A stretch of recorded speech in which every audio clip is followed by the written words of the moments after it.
Greetings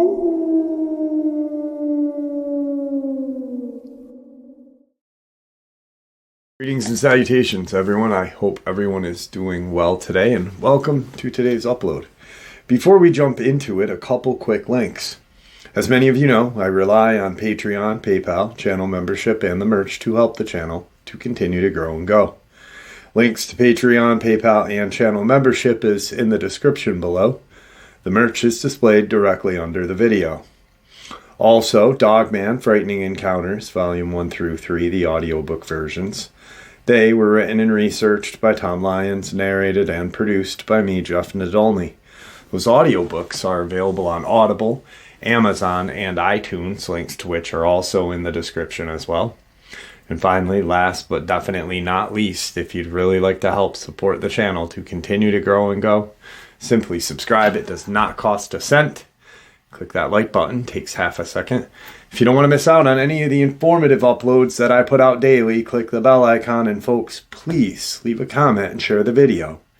Why? Well, because all of these things really do help this channel to continue to grow and go. They definitely do matter, and they are appreciated. And with that, I have taken far too much of your time. Let's jump in to today's upload, shall we? All right, so for a long time now, I have been talking about anything and everything that is cryptozoological related, paranormal related, ranging from going to the Conjuring house with my daughter, to talking about Dogman, my own experience, strange attacks that the government and media are covering up hand in hand together, Nephilim being spotted, military super soldiers, anything and everything. And I really do enjoy that much more than being boxed into one subject. Because the way I look at it is there's so many different and strange topics that are interesting and fascinating. You probably couldn't cover all of them in an entire lifetime. If you did 24 hours, 7 days a week talking about them. And that's just so fascinating to me. Now, last summer, I had a upload that was pinned and recognized by a person that I really admire and kind of look up to in a matter of speaking. Stephen Quayle, who used to work hand in hand with Tom Horn. And there was a couple of my videos that he had talked about on his website, which just blew me away. Because here I am, a nobody. That's Stephen Quayle. And he has just a library of information in books that he and his team have put together. Just truly fascinating stuff. But the videos were about Nephilim and giants. Now, I had the opportunity of talking to a gentleman on Friday. His name is Jamie. We talked for 4 hours. And then I had to end it because I had collected just a mass amount of information from him. And then I said, you know what, let's talk on Sunday. I have my live stream Saturday. I'm going to be extremely busy all day Saturday. But how about Sunday? And I had talked about this, stating the same exact thing in an upload just a couple days ago. So he agrees, and I am super excited to share all of this information that I have to share with you right now, because it is so fascinating. One, because I actually had a experience come out of the same region, but this person, this is his first-hand experience in the Solomon Islands with a Nephilim race of Nephilim creatures. I don't know if we can call them creatures. They're definitely not human. So I'm going to refer to the Nephilim as creatures. That's, to me, they are a cryptid, an unknown, undocumented by science creature. To me, that they fit in that category.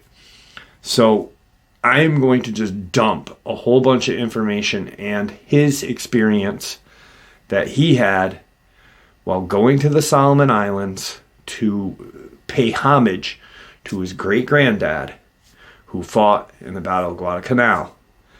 And, he had only gone there to check out, there's 3 memorials there. He wanted to check those out, and he wanted to look at the landscape and see where the battle was fought and such. But it was like a month before he went when he found out about experiences and strange accounts with a Nephilim race, or a race of Nephilim-like creatures. Let's get into it. So Jamie and I ended up talking with each other on Friday for quite a while. And it never ceases to fail, but no matter how or what I have planned, whenever I get on the phone with a subscriber and interview them, it always, it could be a 45-minute interview, and it's going to be a 3.5-hour conversation. We just end up talking and really connect. And I think that is very important for when people share their experiences with us. One, they have to feel comfortable with who they're sharing it with, and they have to feel like they can trust you. So how else can you do that but by talking and listening? So that's a large reason why I do it, and I don't mind it at all. So we ended up talking. A lot of it was based, on who his granddad was, or great granddad was, and who, where he was at that time, what he did, what he remembers of his great granddad and such. His great granddad was a Marine that had fought in Guadalcanal. We had a lot in common because my granddad, my dad's dad, was fighting the desert fox, Rommel, in Africa. And that they were totally 2 different wars, almost. Like, Guadalcanal was practically hand-to-hand combat, just a bloody, really terrible part of the war.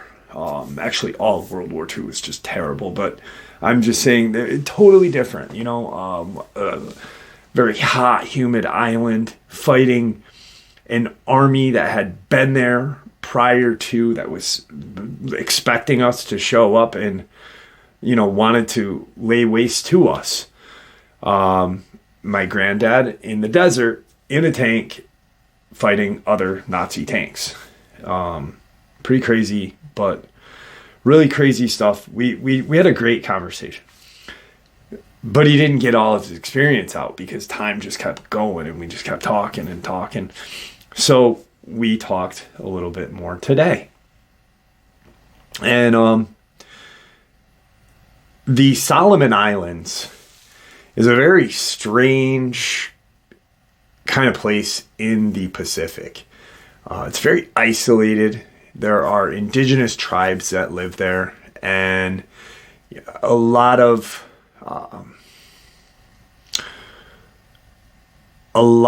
I guess, not folklore, but lore, like our indigenous people, and any indigenous people anywhere, all have their experiences and accounts passed down generation to generation. Now, here's the strangest part about all of this, is when we hear about these Nephilim, especially like the ones in the Middle East, red-haired giants, dangerous, man-eating, cannibalistic monsters. That's in the Middle East. That's in Afghanistan. Guess what? In the Solomon Islands, they are red-headed, cannibalistic monsters as well. Two different cultures, hundreds of thousands of miles away, like thousands of miles away, but the people on the Solomon Islands have never met Afghan people. You know, maybe now, but you know what I mean? How in the heck could two different races of people talk about the same kind of creature? Well, because they are really there. They're still there. Jamie had heard this. He had heard about an experience, and he was blown away because he's like, holy crap, I'm going there. He did his research on the Solomon Islands. And, you know, he was looking at how to set up his trip and what to do and this to that. And he's Googling everything. And as he's reading everything, he stumbles upon the Solomon Island giants. And a couple of things that he finds is a very crazy experience. And I'm going to share some of this stuff with you guys because I want you to fully appreciate everything that is going on. And then I'll share his experience because it is fucking insane. Also, what's crazy too is the giant race of giants that live or have been seen in Central and South America also have red hair and are somewhere between 12 to 15 feet in height. All right, so he stumbles upon some experiences and stuff, but his trip starts out at a place called Honiara, Solomon Islands, and that is where the American War Memorial is, the Solomon Peace Memorial Park. There's a Japanese War Memorial, and the Solomon Scouts and Coast Watchers Monument. All are in this area. And that's why he wanted to go. He wanted to and see where the battle occurred. You know, our troops were kids, man. And going to this remote location where there is some dangerous creatures there. I mean, dangerous natural creatures, not paranormal or cryptid. But, you know, it just an insane time period for our young soldiers during World War II. And he really loved his great granddad. You know, he never met his grandfather because his granddad had passed away of cancer, but his great granddad had lived for almost till he was 98 years old. And he was coherent and really had his wits about him up until he passed. And Jamie just had a really awesome connection with the guy. So all of this, he hears the stories from his granddad about the war. And he's like, I've got to check it out, you know. I really feel like it's something that I need to do for his memory. And he actually had brought one of his medals that his granddad had won after the war and left it at the American War Memorial. So he gets there, and it's unlike anything he has ever seen, ever imagined. It is just a humid, beautiful area. It's very humid. Jungles is like, it is almost a third world country. I guess you could call it a third world country. I wasn't there. I'm going on what he told me. There are just huge swaths of jungle, mountain ranges, and all throughout this little island. It's a volcanic island, obviously. There's mountain ranges. And just a lot of remote villages scattered throughout this island. And there's a chain of these islands, but he is on the Solomon Island. So he goes to all of these locations and starts his, his kind of homage to his granddad or great granddad. And he starts talking to some people that he meets.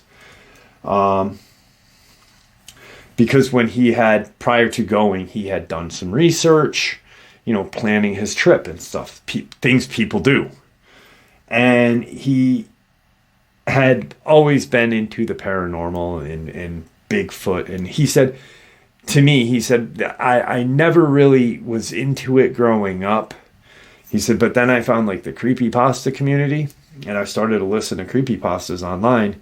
But then I realized that there is stuff out there that is real, that is based on, or these creepypastas are based on, which is far more scary. The Rake is a name created by a creepypasta author for a creature we call the Crawler.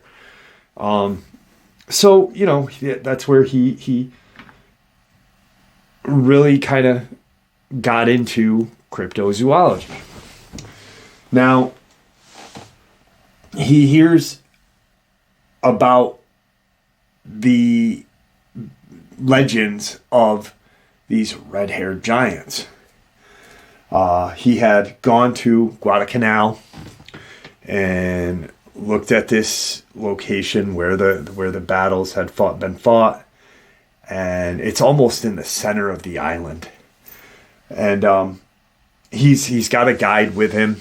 And the guide is, he's asking questions to the guide, have you ever heard of these giants and stuff? What's the deal with the giants? And the guide kind of keeps pushing it off. He's not answering his questions all the way. Like he's being very, very quick with his responses, but not being completely full. So about the 6th day of being there, because, he had spent time at all of these 3 war memorials, and then to get to the Guadalcanal is a trip. It's not like, hey, you can just jump on the highway and drive there. It's a trek, and it is an adventure. So he gets there, he spends some time there, and at that point, he and his guide had spent so much time together that his guide finally brought it up and said, I know you've talked about these giants and stuff, but there is a location that is said that these creatures terrorize the region around it. And supposedly they are in this area of jungle between 2 remote villages on the other side of the island. And he said that it's on a river called the Itina, and you'd have to follow the river from a village called Kologhana to get to another village called Chiliara. And the river Itina kind of loops through the island. Doesn't go all the way through, but it maybe goes halfway through it and does kind of a U. And his guide says, if we follow the river and we go to, the area of Chiliara, we may be able to hear some more accounts from people. He said, I don't know. I've never seen one. I don't know anybody that I know of that has seen them. But it is something that is talked about. And they are supposed to live on the backside of the island and terrorize the villagers there because it is very remote. So from Guadalcanal, they end up getting to this village, Kologhana. And it's a very isolated place. his guide says, there are a lot of tourists do go there, and in order for you to have any kind of acceptance or people to talk to you, buy some of their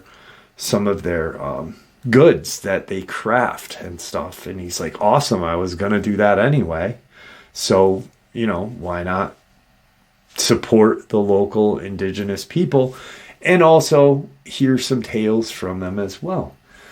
And so they get to this village, and his guide starts talking to some villagers there, and he notices that as the guide is saying something, he tells Jamie what he's going to ask and what he's going to say, and he's watching this conversation, and he's standing with 3 of the villagers that live in this remote village, and he says, as my guide is talking to them, he said their faces, they had joy. They had just a lot of joy because, an American is there.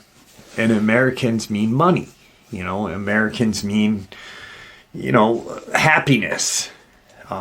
So they had a smile on their face, And apparently during this conversation that his guide is having with these 3 villagers, their faces totally changed from happy to just, oh shit.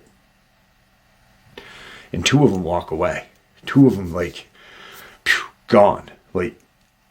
They don't want to have anything to do with the guide, Jamie, or anything else, Jamie's money, nothing. They want out, and out quick. And they're gone. The one guy who stays there comes over after a couple of minutes talking to the guide and some, pushing, not physical, but the guide, hey, share, and he will share, and he will buy trinkets and this and that, and which once again, he's on a kind of, even though he went there to pay respect to his great granddad, it's kind of a vacation. You're in this freaking remote, wild island that is time kind of forgot if you're in some locations. There's airports there are schools there, but in certain parts it is so remote that it is time forgot. So he's enjoying himself, and he's just, so the villager, after some, coercion from the guide, comes and they are both, the guide and Jamie are both led to where this villager's his home is, his kind of hut. And they sit kind of on the other side. There's a front entrance, and they go to the side, and they sit, and they're just in this kind of small circle of the 3, and the villager starts talking. Just it's not even there's handshakes and greetings done, but it's they sit down and it's da da da da da da da da, and just very quick getting the information out. And what he tells the guide is there is a location, if you follow the river to go to this other village, there is a location where supposedly this race of red-haired giant exist and live still to this day. There are strange kind of cave entrances in these jungles, and there is a doorway. The way the villager had described it was, and Jamie immediately, registered portal. There is a doorway that opens to another world, and that's where these giants live. And they come out and they hunt the villagers. They hunt humans, And it's just a very terrifying kind of story that he's hearing. You know, he's just talking about people he knew that had been hunted, people who had been in the jungle doing stuff, doing daily life things for these people is not what we have here. You know, it's like, and they are hunted by these race of giants.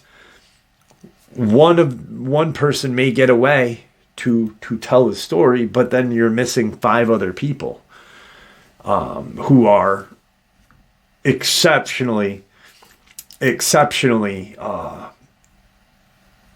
versed in life in these jungles. You know, it's how they live.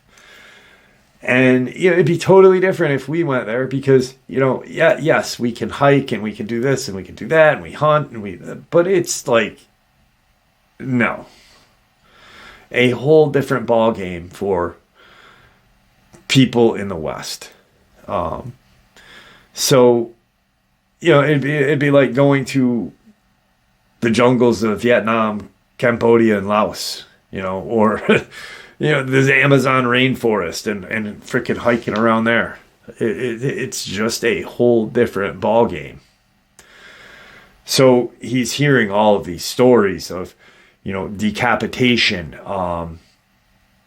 Some of his people that he knew being just slaughtered, being found in the trees with, you know, their intestines and disemboweled, and just a lot of terrible things, huge marks of teeth and chunks ripped off of their bodies, a lot of brutality. And Jamie's like, holy shit, like, he's scared, but he's excited too, because this is like, you know, what he wanted. He didn't anticipate or even imagine what he was going to hear from that villager. So that day is really awesome. He gets his tails that he wanted, but now he wants to take that trip. And you know, it is not a tourist kind of thing, but you know, they will give you or help you, the locals in these really remote and poor villages.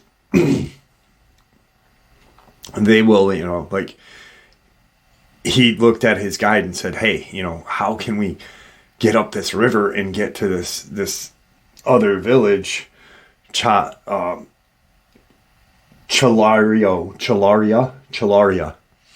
How can we get to this village? You know, how can we get up this river, Atina?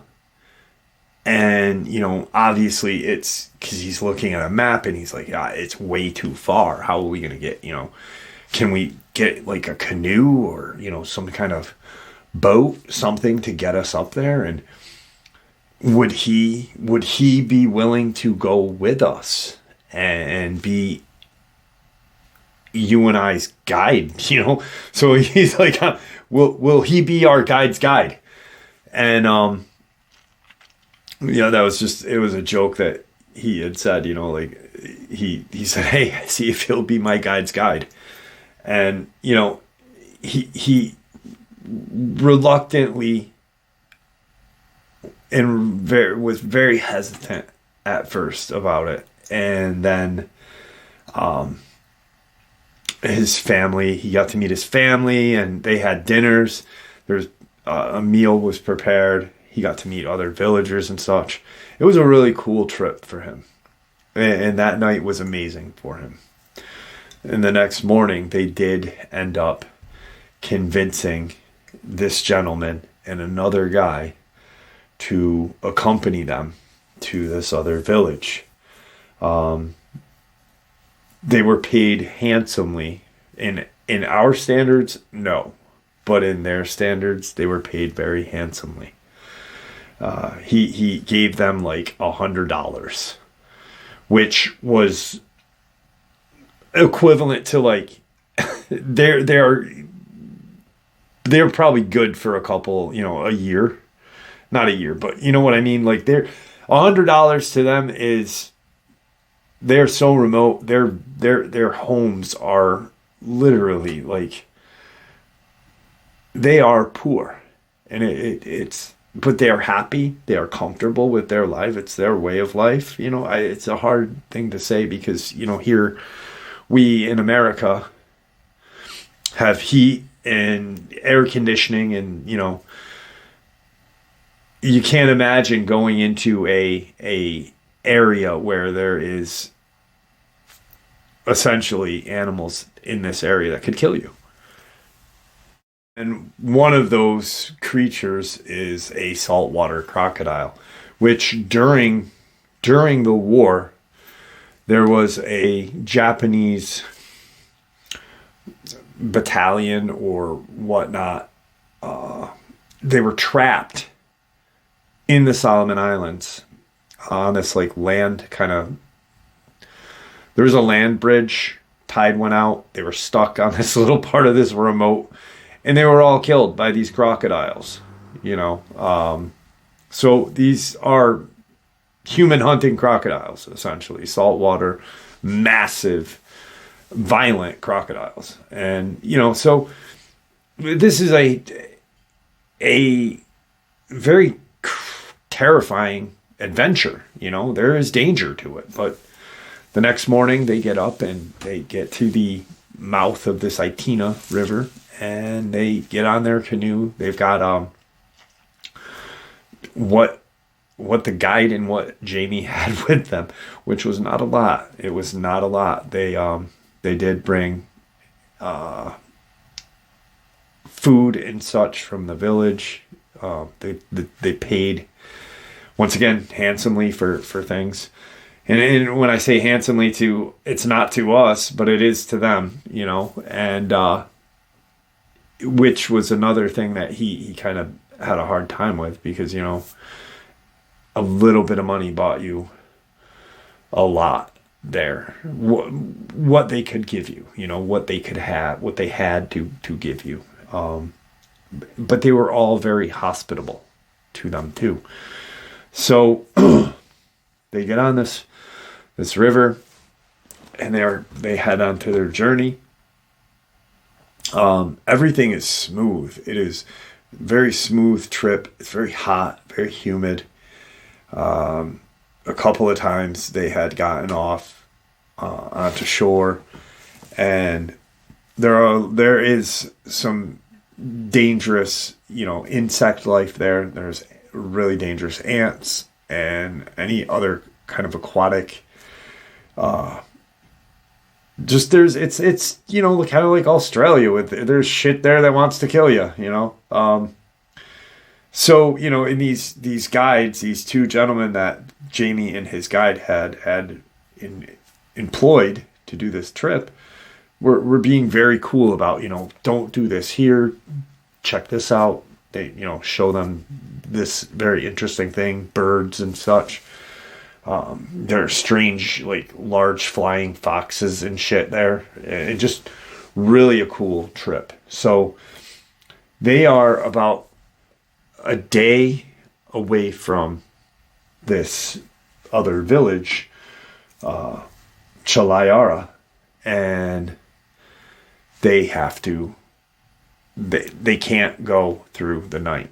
It's dangerous. It is a dangerous thing to do. So the two guides kind of haul up their canoe, pull it into as far up off of that waterway they can.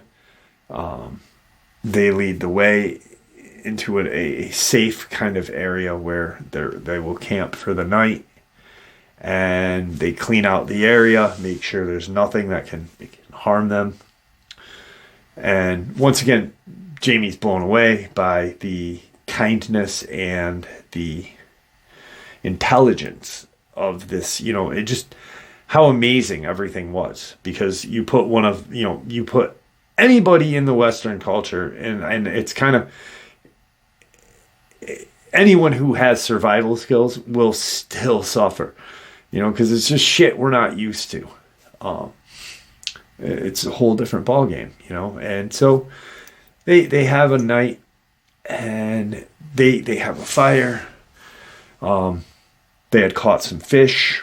These two other guides had caught some fish. They're eating local vegetables and such, and fruits, and having a dinner. They're hanging out in their fire. They're talking, laughing, and one of the villagers starts to kind of act a little weird. He starts to act like paranoid. He's kind of, and Jamie knows, like, sees it firsthand, because one, his guard was up, even though he's having like a great time, and these people were being very hospitable, but he's not dumb. He in the back of his head, he's like, yeah, they can take us out here and kill us, and no one would ever know, and take our stuff, and no one would ever know the wiser, no one would ever know who did it. And no one in that village is going to say, hey, we just saw, this white guy from America and another villager or another indigenous from the opposite side of the island, here, go with, Bill and Bob. No one's going to say that. So and that's in his head. He's like, fuck, because he sees him kind of acting a little sketchy. He's kind of looking around, and he's saying things to the other villager, to the other guide, that it's a dialect that his guide it's like a broken dialect that he can make out a little bit of what they're saying, but he can't, it's very much different, like, I think Mexican Spanish is different than regular Spanish. There's different things, so different dialect or whatever. So that he's freaking out mentally, like, fuck, they're gonna kill us, they're gonna kill us. And the guide that he employed initially kind of taps his leg, and because you can see he's kind of sketched, and he said, don't worry, they're talking about the giants, and he thinks he had heard something, but the other guy kind of assured him that, it's probably just nothing that's gonna, bother us tonight. You're just hearing things. So they kind of die down. Everything dies down, and Jamie kind of starts to relax a little bit, because he now understands, there was a very big language barrier going on.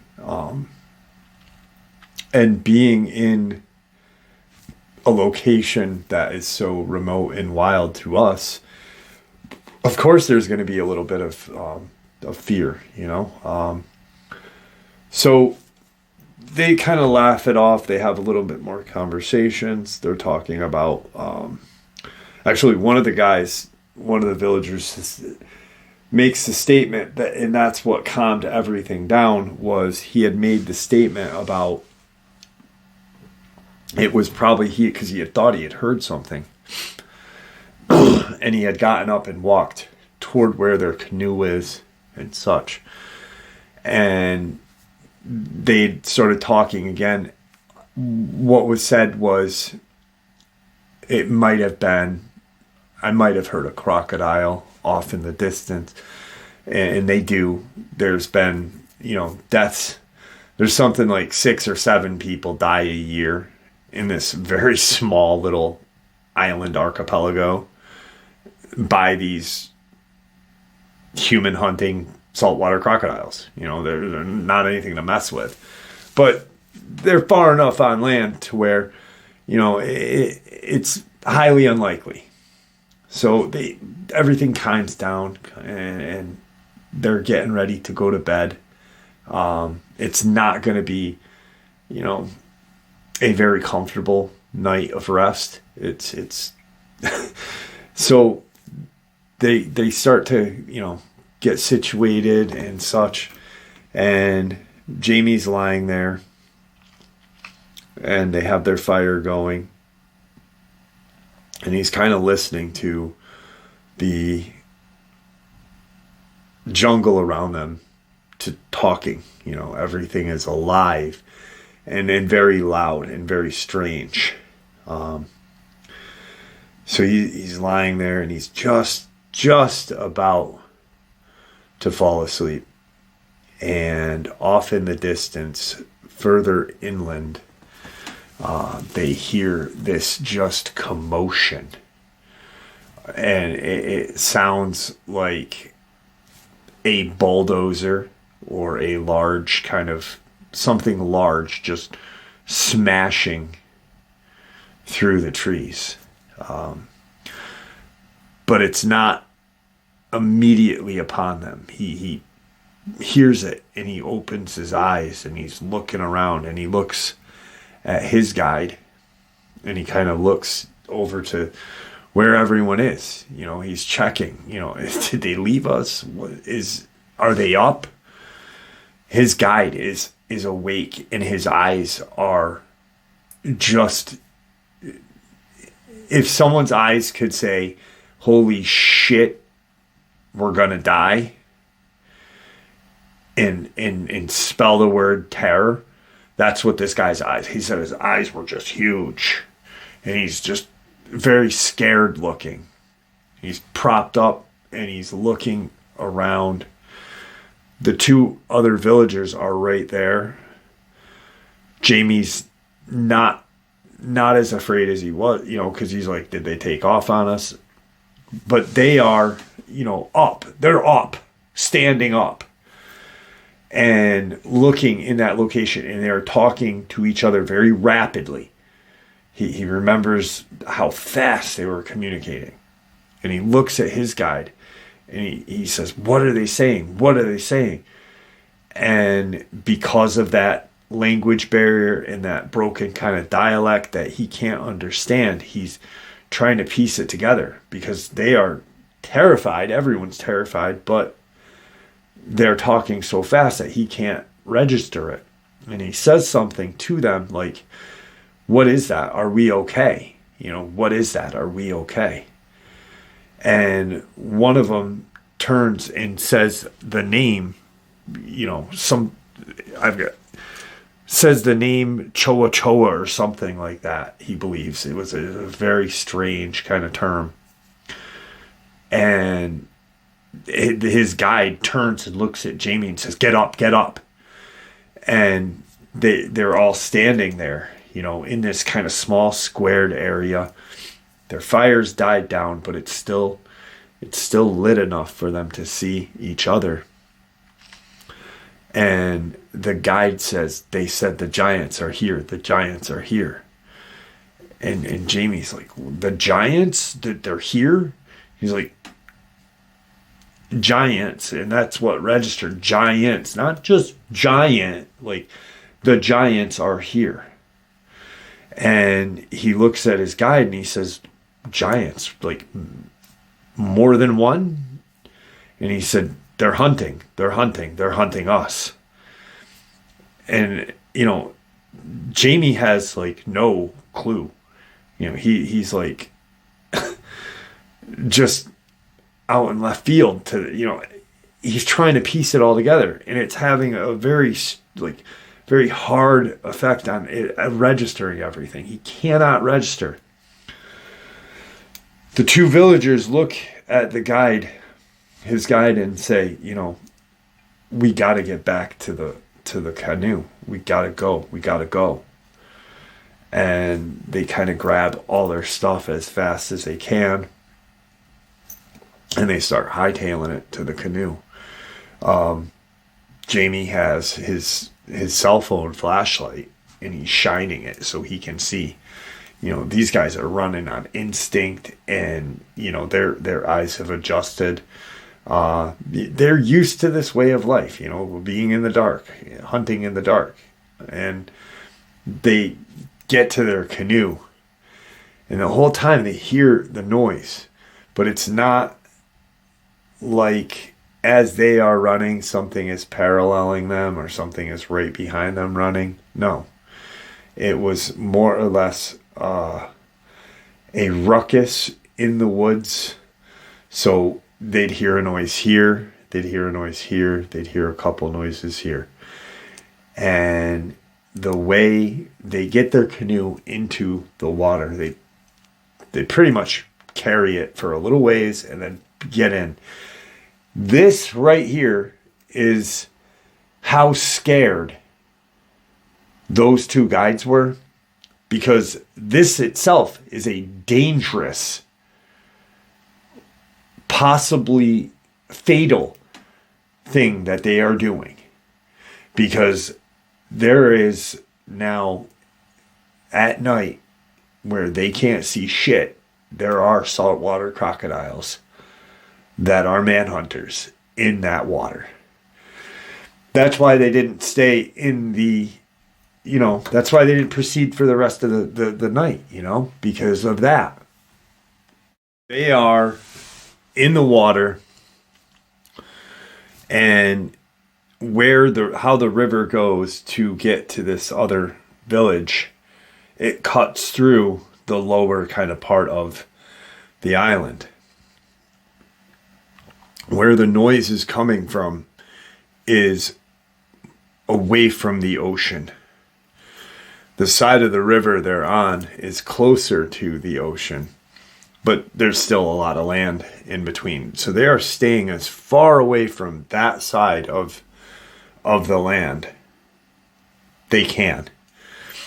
Jamie is making note of all of this. He's listening to everything that is being said, not understanding it. He keeps looking at his guide to interpret, and he's hearing the noises in the woods. And it does sound like there are multiple of these things, and it sounds like they are walking, like one here, two in the middle, just like a hunting push, a push. And they just keep, hearing these noises. Like, Jamie's like, what is that? What is that? Because it is so loud. There is no vocalization. The jungle sounds the same as it did when they got into the canoe. There is, no pretty much jungle noises that they are hearing except this movement. That didn't register to him until that point, because the only thing he's hearing now is the talking, the water, and the movement. And they keep going and they keep going, and it's very slow going. They're going upstream. They're not going with the river. They're going against it. And for some reason, he said, for some reason, these indigenous two guys were, not rowing rapidly. He's like, it's almost like they were stopping and looking, and the water would carry us a little, and then we'd go back,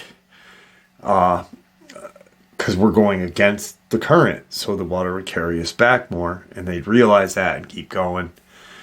And Jamie looks at his guide and says, if I'll row, you help, I'll row, we'll both row. We'll give them guys a break. They can tell us what's going on. Now, the river kind of goes up and around this kind of section of jungle where at his vantage point, it almost looks like the river ends. There's just a canopy of jungle in front of them. He can't see how the river is going to go. And he's really petrified now, because he's thinking that this village that they're heading to is at the end of this strip here of river, this section of river that they're on. And these creatures are going to be right there waiting for them. Or these creatures have already gotten to that village and wiped it out. Like all of these things are going through his mind. His guide tells him, you know, that don't worry. We'll be okay. Because at this point, the two guides, the two villagers they had employed, had calmed down a little. Their very fast vocalization and rambling, that the way he looked at it would stop. So at this point, Jamie's like, all right, we're safe. But he keeps looking. He's trying to figure out, you know, if these are the giants, if, you know, there's some sort of massive indigenous creature, you know, some wild animal. But there are no huge, you know, wild, you know, there are some kind of similar to a water buffalo or whatever in this area, but there is nothing like, you know, a massive fucking hippopotamus or something that would be that loud and smashing trees and shit. So he's just waiting to see. And he's realizing that they are coming to what looks like the end of the river. And he's looks at his guide and says, is that the end? Is that the end? Is that the village? And his guide says, the village is far, far. And Jamie points and he's like, what's the lights? What's the lights? There are lights. There's a light, you know, what is that? A village? Is that? And the guide stops and he says something to the two villagers that they employed, and asking like, what's that strange light off to the distance that we're coming up to? And, you know, are we going to be able to avoid it? What is it? And they're staring and they start to talk really fast again. And the guide says, it's the giants. It's the Chawa Chawa. And Jamie's like, there's lights. And then the light's gone. It's like this bright kind of yellowish hue in the woods and then gone. And then it light up again, gone. It was very strange. He said it was like a beacon. But then it went out completely. And the woods have gone completely quiet. Like there's no more smashing. There's no more anything. There had been like 3 or 4 times that light lit up, right? And the two villagers start talking to the guide, and they grab the oar from Jamie and the other guide, and they push off to the opposite side of the river, the side that they are on, away from where they just were, that side of land. And they push into the shore on that side. And they get out, they pull their canoe up, they pull it way up, once again, saltwater crocodile. They're very, very observant of where they're walking, the ground, because of. And they pull the canoe up far in, and they walk a little ways. They start a fire very quickly. Like it was hot, humid, and damp. But these guys were like expert fire makers. They got a little fire going, and they sit and they're talking to each other and talking to the guide. And Jamie looks at the guide and says, ask him what the light was. Did they see the light? What was the light? And so he does. He says, the light. Did you see what that was? And one of the guides, the villager, the one that actually owned the canoe, not the one that brought Jamie to his home and told him the information on these creatures, but the one that owns the canoe says to his guide, they were traveling. They were moving on.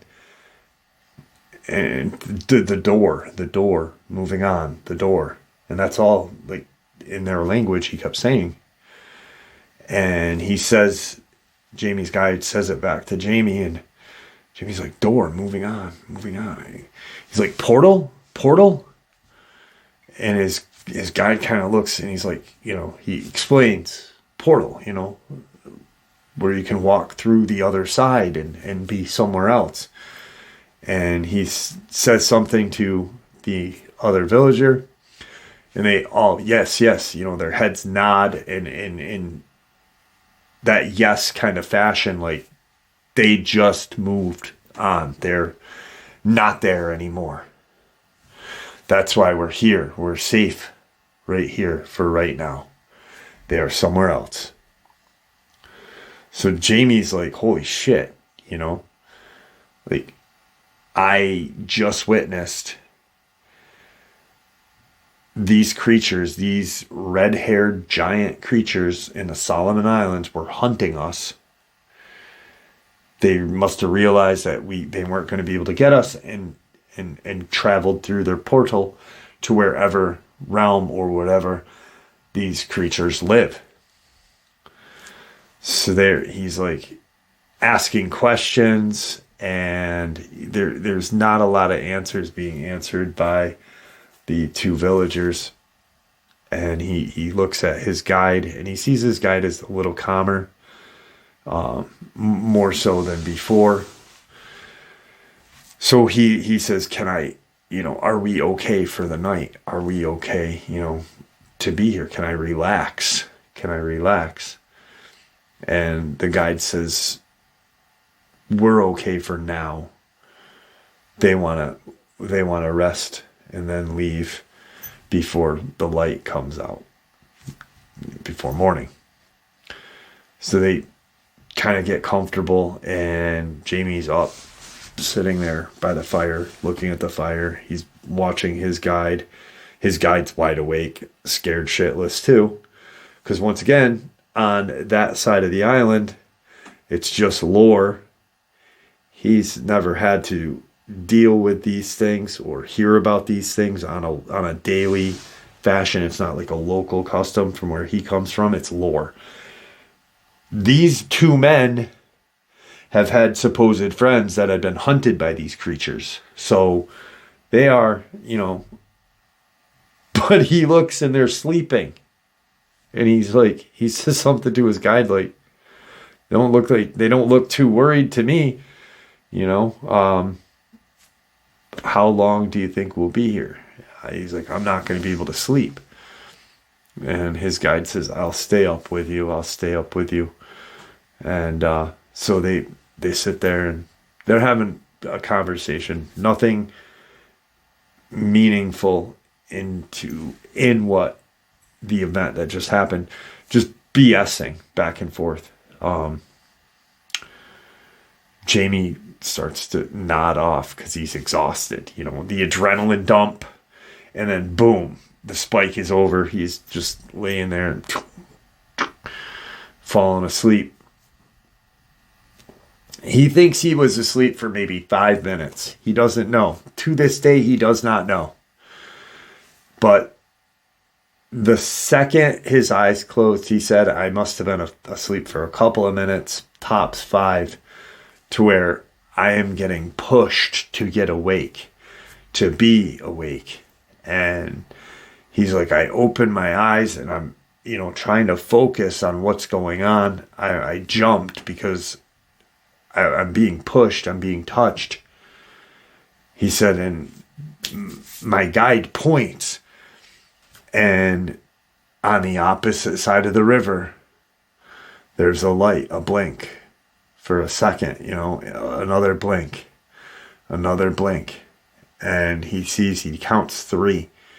And he says, they're back. The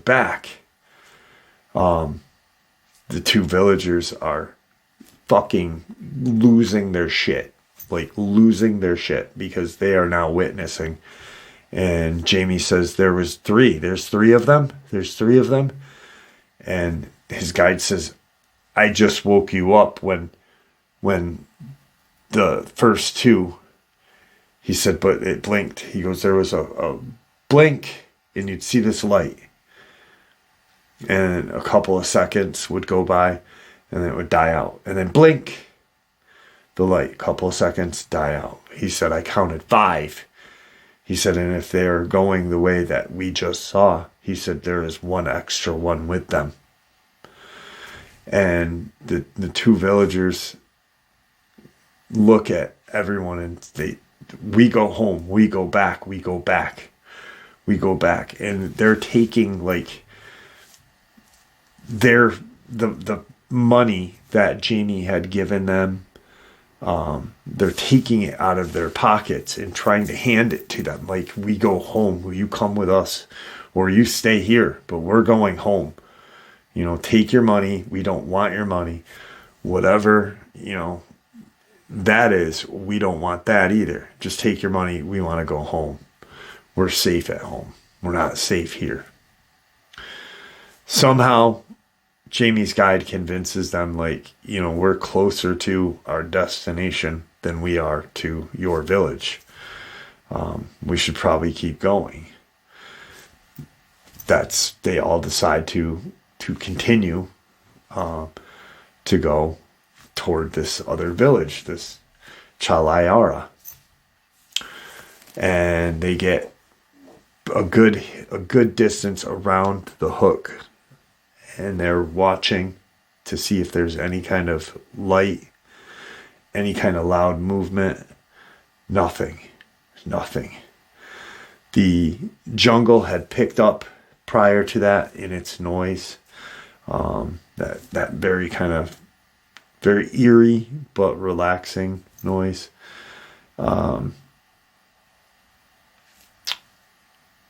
They look in that direction again, and they see a shadow on it's not a beach, but it's the shore. Don't think sand, don't think, it's a ledge that, they'd have to get up, put their canoe on and go into the land more. And they see a shadow moving. And they're rowing past it. And they're about 50 to 60 feet away from that side of the river. They are right on this side of the shore. It's over there. Whatever it is, it's moving back and forth, like swaying kind of. And Jamie, not thinking of what this is what would occur, turns his his phone on his flashlight on, and immediately the light lights up the area on the canoe.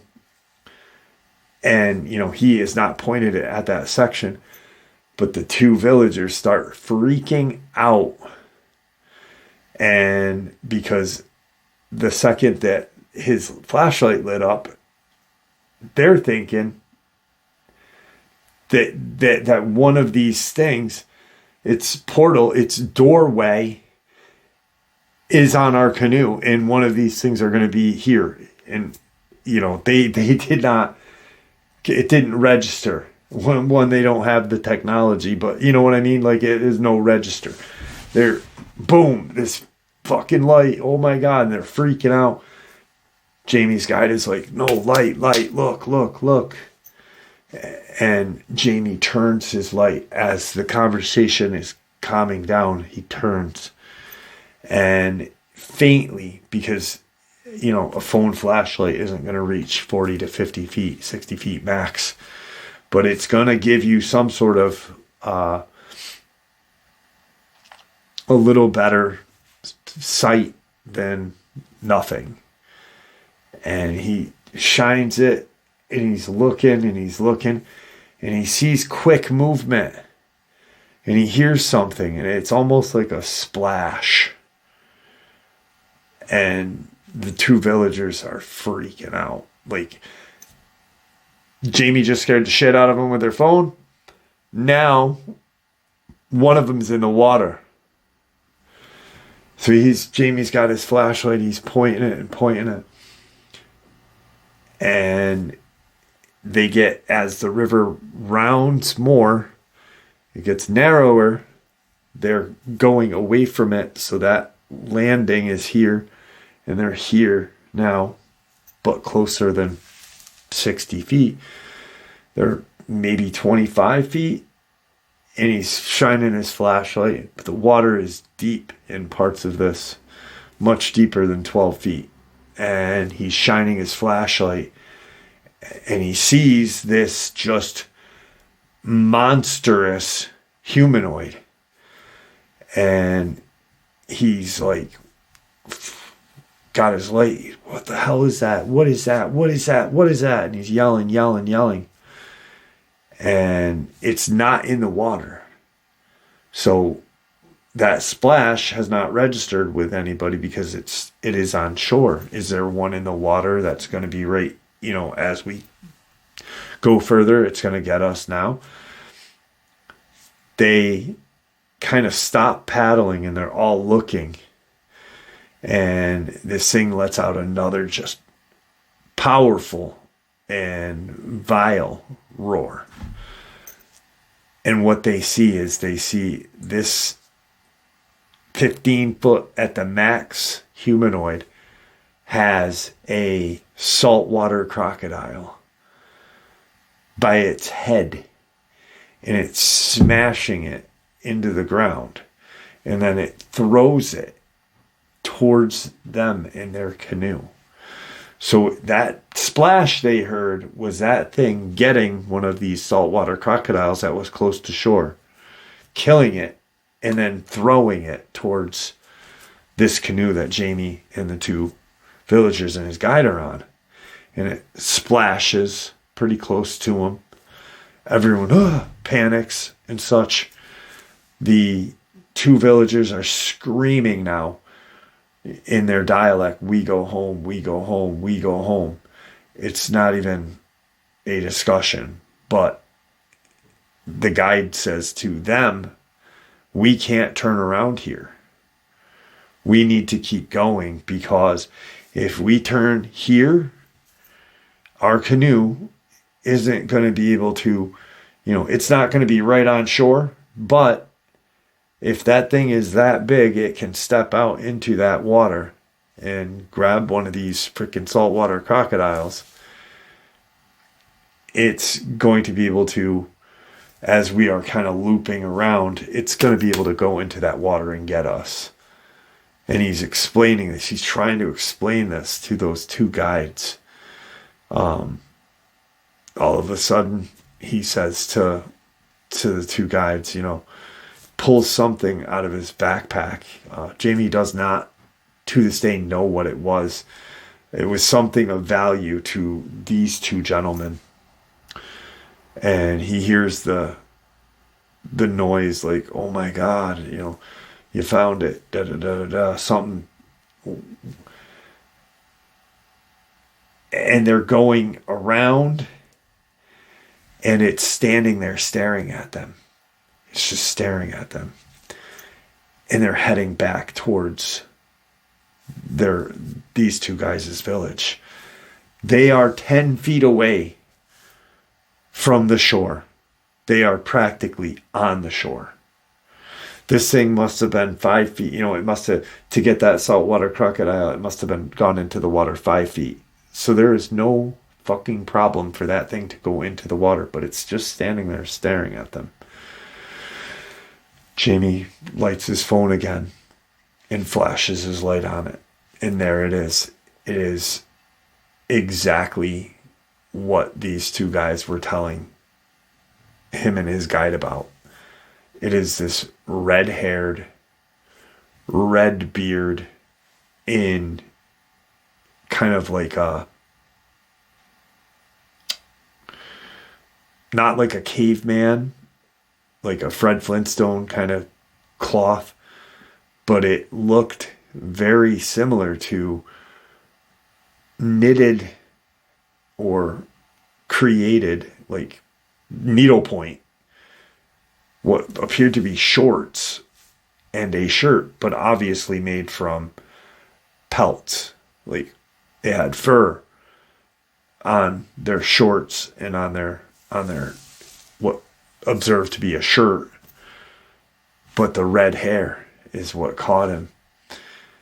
And he's got his light on and he's trying to take everything in, what this thing looks like and what it's wearing and what it's going to do.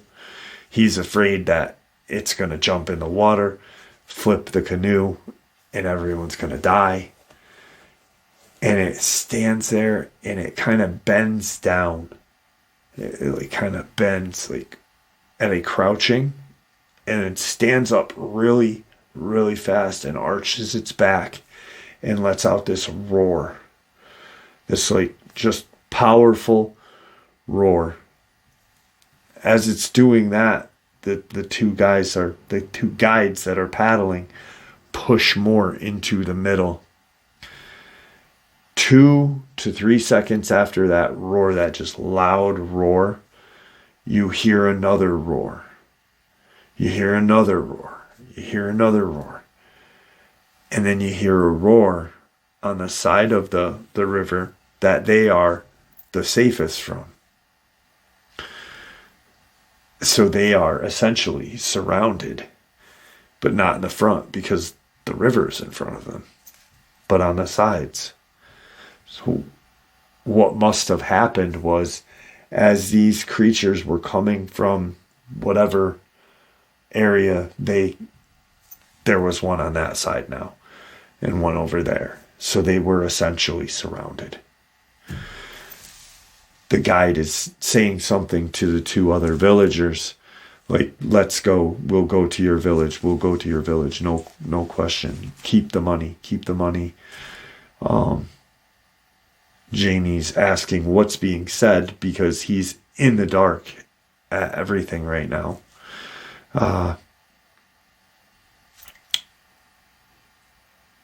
He tries, the two guides try to give the money back, and he says, keep it. They keep going, and they keep hearing that roar, but they're not moving.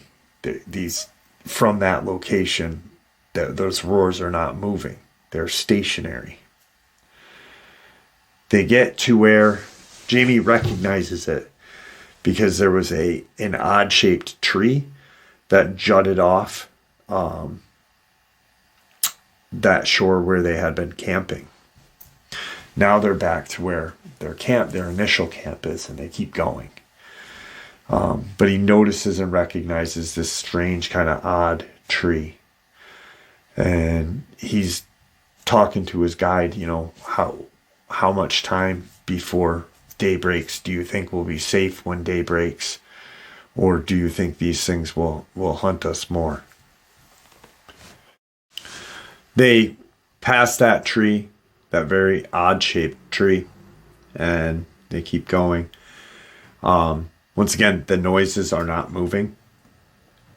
And the noises have kind of stopped to where Jamie is now feeling a little comfortable. He's observed that everybody's kind of calmed down.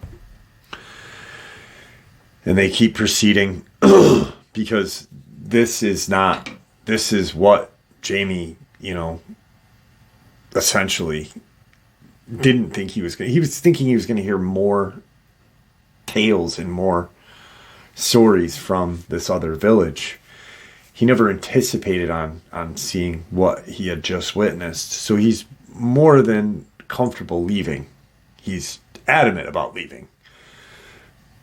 They proceed down the river more. They are now going with the river, so their travel is a little faster. Almost cut in half, essentially. And they're probably a couple of miles from the village, or where the village would be. They'd have to pull their canoe out, and they'd have to walk probably a half an hour back to the village. So They're getting closer. They're getting closer. One of the villagers says to the guide, we've got about X amount of time before we'll be back to our village. We should probably, not walk through the woods or the forest jungle to get to our village until daybreak. So let's stay close to shore, but on land, and wait just in case, just to be safe. They're now real close, and they start to observe some very strange goings on that side of the river, that the side that they're going to have to pull up on. They see these quick flashes.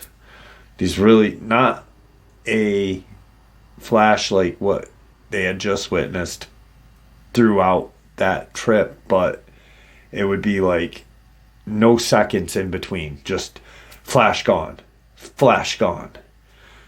and the villagers start saying something like,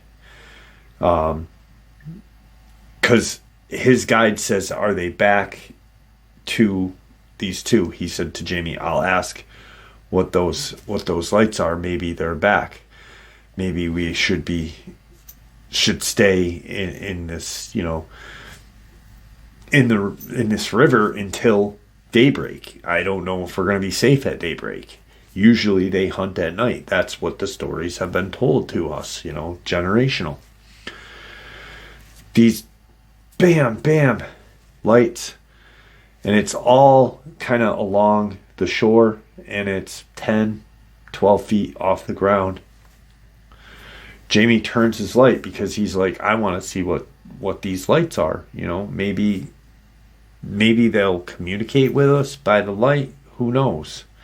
Maybe that's what they're doing. They're trying to draw us in.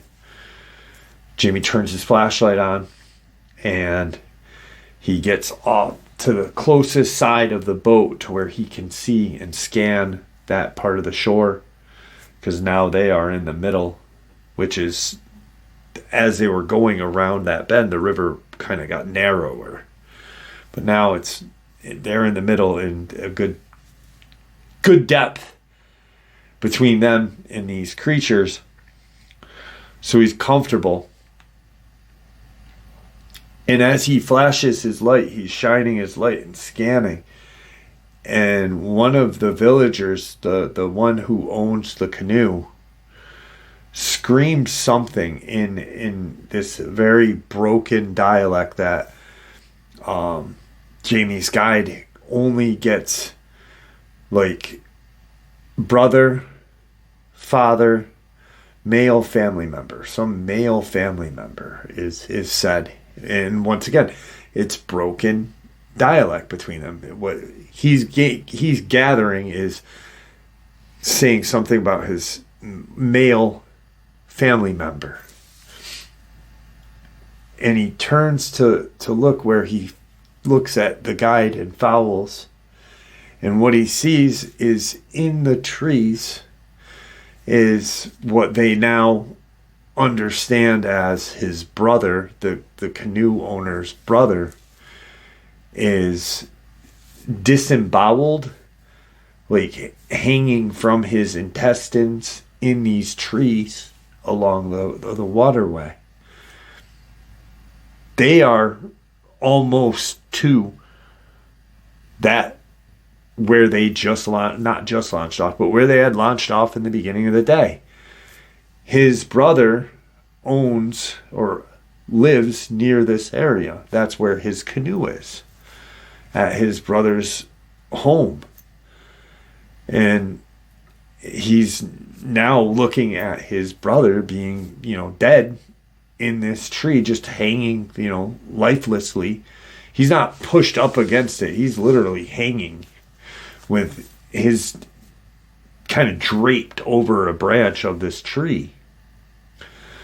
And there's, loud yelling by the two guides. They're yelling at his guide, and they're pointing at Jamie. They're pointing at Jamie. And his guide says to Jamie, stay with me. Stay with me. They blame you. They blame you. I will protect you. You have to listen to what I say. They want to kill you. They blame you for the brother. They blame you. And he's like, why? Why me? You know, what did I do? Our trip angered those giants. They didn't get one of us. They were hunting for us. They knew that we were in their woods. They were in their forest, their section of jungle. They knew we were in there, but they didn't know where we were, and they were hunting for us. They didn't get us, so they got the next best thing. And they used, essentially what they did was they smelled these 4 men and tracked back to where his brother's home is and hunted his brother, possibly dragged him right from his hut and disemboweled him and hung him from the tree so everyone would see. They get right to where the shore is that they have to get back to. They have to walk through the jungle to get back to the village. And they're just sitting there. And these 2 guys are still talking. And they are talking about throwing Jamie in the water. You know, they're possibly, when they get off the shore, killing him. His guide is telling him all this very quietly, to Jamie as they're sitting on this canoe. And Jamie's like, no, I didn't do this. This is not me. And his guide is like, they blame you. I see why they blame you. It isn't your fault, but if you didn't come to their village, ask about these giants, their brother would be alive still. And he's shaking his head, and it's registering with him like they have a point. I did. That's why they don't, on this section, they don't really like outsiders. They don't have to deal with outsiders. There's just nothing touristy. But there are tourists that go to the area from Guadalcanal. They can get to there pretty easily. So if anything goes wrong in a person of the Western world, they would blame them. And they wait and wait and wait. And the sun finally starts to peak. And it's getting humid. They're hearing the wildlife calling out into the woods. You've got all these crazy birds, every kind of, whatever, the flying fox, whatever could make noises is making noises. Daybreak has broken. They get to the canoe over to the shore. They pull their canoe out. And all 4 get on the canoe and start carrying it. And they're carrying it to his brother's home. And he walks in. One of the villagers walks into his brother's home after they set the canoe outside of it and realizes there's no one there. Obviously, his brother's hanging in the tree. As they are walking out, once again, daybreak. Jamie doesn't need his flashlight, but they're looking down. Jamie's looking down out of shame, out of embarrassment. He feels really bad. And he sees these large humanoid footprints. And he stops. And even though it's still, daybreak, it's still dark. And he turns his flashlight on his phone and looks down, and he nudges the guide that was with him to look. And there are just these monstrous shoes, foot size, that are double what a size 11 would be. These things were just huge.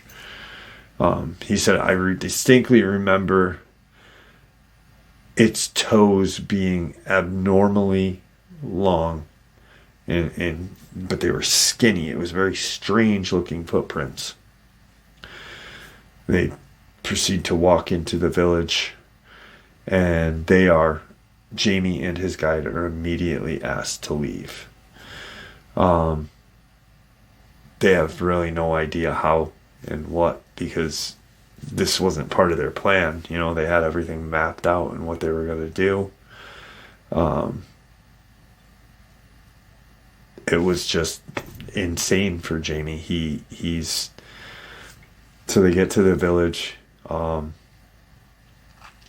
There's some more communication between his guide and these two other gentlemen, and everything is kind of not smoothed over, but they are not being overly aggressive towards Jamie again. They decide, I don't want to stay here any longer. Let's just leave. Let's get back to Honiara. The main entrance area of why I was here, for my grandfather's memorial. So let's get out of here. 2 days later, he's back. He's cleaning up, and his cell phone rings. It's a guide that had been with him, saying, you should probably start getting ready. You should probably leave a day early. There are people that are from that village that apparently were related to that guy and have heard, they don't have internet in that village that they just came from, but somehow relatives of that gentleman hanging in the tree are in this village and want to take him out because of the belief that he is responsible for it, even though he's not. It was a very touristy thing. He just wanted to kind of lighten up and get information. He wanted to hear more information on these red-haired giants of the Solomon Islands. And everything from that point, he is on his way home. And the guide, he paid him a little bit extra money. And he has never not thought about that one villager's expression on his face when he realized that that was his brother.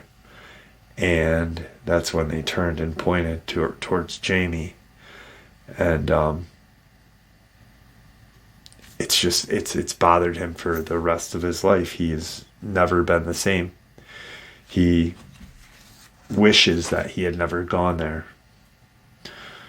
even though it was for a decent cause, to pay homage to his granddad, put one of his medals on that memorial. He wishes he didn't push it that far and go that deep to cause that death, and he blames himself for it. And he probably shouldn't, because it's not his fault. In a way maybe, but I don't think it is. And I told him that. I said, dude, it's not your fault. They literally could have said, no, we don't want to go. We don't want to take you. Bad things can happen to our family. Bad things can happen to us. And he will never, ever probably forget about this. He just remembers that face, the face of pain. And how expert hunting these red-haired giants of the Solomon are. They gathered the scent of one of the four and tracked it miles away. Tracked it to that cabin. Just expert hunting, human hunting. So that was Jamie's experience, and this is some more experiences and more information on these red-haired giants of the Solomon Island. I have some more right now for you. This is some of the information I found after talking to Jamie the first time. In the Solomon Islands, a rainforest-covered island nation east of Papua New Guinea, sightings of a gigantic bipedal ape are reported, known locally by many names such as Moa Moa. Solomon Islanders believe them to be 10 to 12 feet, with muscular but thin bodies, long arms, covered head to toe in a dark red hair. They have large brow ridges and eyes, hooded noses, and a large wide mouth. They are said to live in crude huts. One of the first people to ever research the Solomon Island giants was a Maurice Bourayan,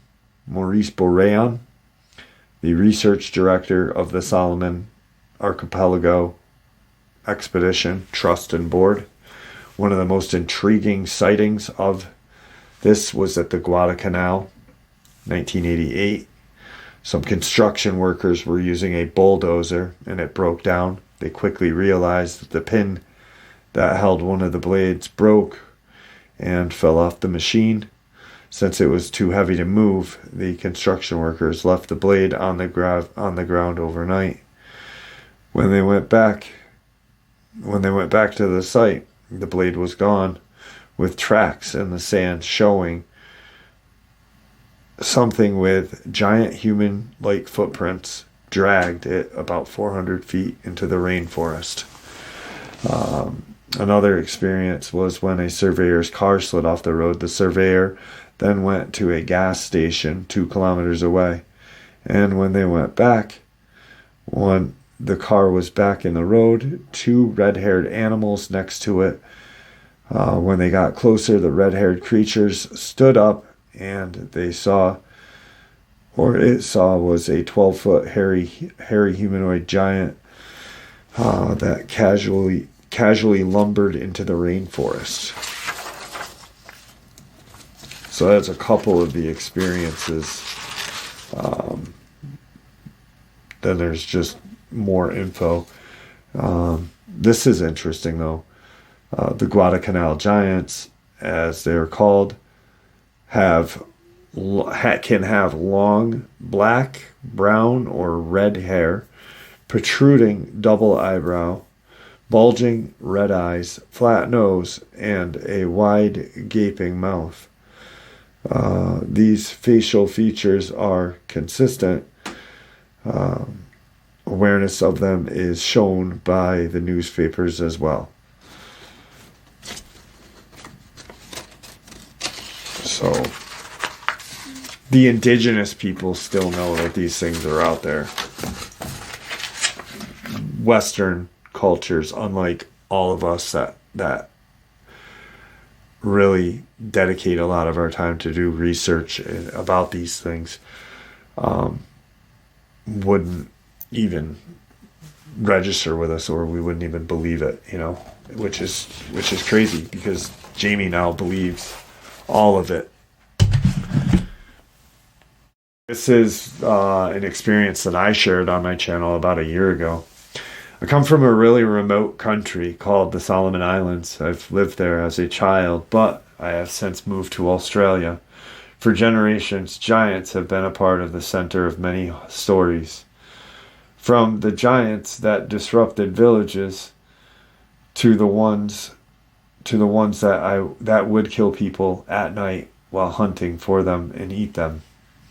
5 years ago when I went back, I was I was talking to our spiritual elder. They believe our ancestors give him gifts that connect him to the spiritual side. And he told me that